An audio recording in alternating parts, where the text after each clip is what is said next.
Այսքանը կարող եմ։ Փաշինյանը նաև անդրադարձել է ձեր փեսային Կարապետ Գուլոյանին եւ ձեր դստերը Ռոզա Ծառուկյանի հետ կապված անշարժ գույքի հետ կապված այս հարցում ինչ մեկնաբանություն ունեք։ Ուրեմն կարող եմ ասել, որ Գուլոյան Վլադը Կարոյի հայրը իմ ընկերն է,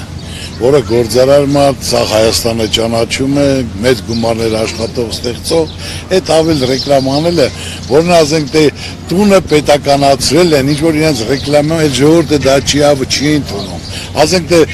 Գուլոյան Վլադի տղան միլիոնատեր մարդ սաղ կյանք աշխատեց ստեղծե բիզնես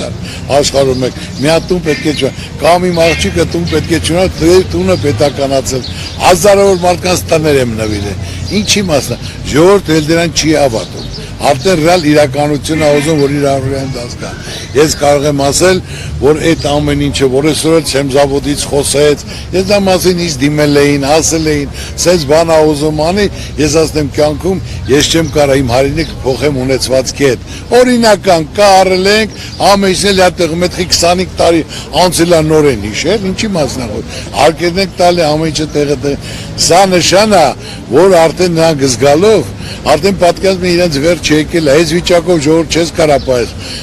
Եվ որևիցե մեկ էլ ոչ վստահ ոչ այսօր մեր երկրի սպառնալիքը մնացել է Ալիևն ու Նիկոլ Փաշինյանը, էլ ուրիշ բան չկա, հարկավորը վերջ տալ, երկրին ասենք թե երաշխավորած խաղաղություն լինի,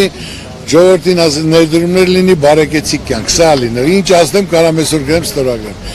եւ կարամ մի բան էլ ասեմ, որ հիմնական ԿՊԱ-կանի պաշտոններին մենք գիտենք, որ նրանք պարտավորված են կատարում, նրանք իրավունք չունեն չանելու, թող հանգիստ լինեն, ինչը սկիզբ ունին, այլ արդեն հաշված օրեր են մնացել ամեն ինչի, թող հանգստանան, սա ի նշան է ինքը զգալով իրավիճակը, ժողովուրդը ոնց ընդունում, հարցումները ինչ ալնում, դա համար արդեն ներվերը չի երիքում, սա հիմնական խնդիրը, այնպես որ ամեն ինչ ապացուցող ժամանակ, ինչը սկիզբ ունի, նա էլ վերջ ունի։ Շնորհակալություն։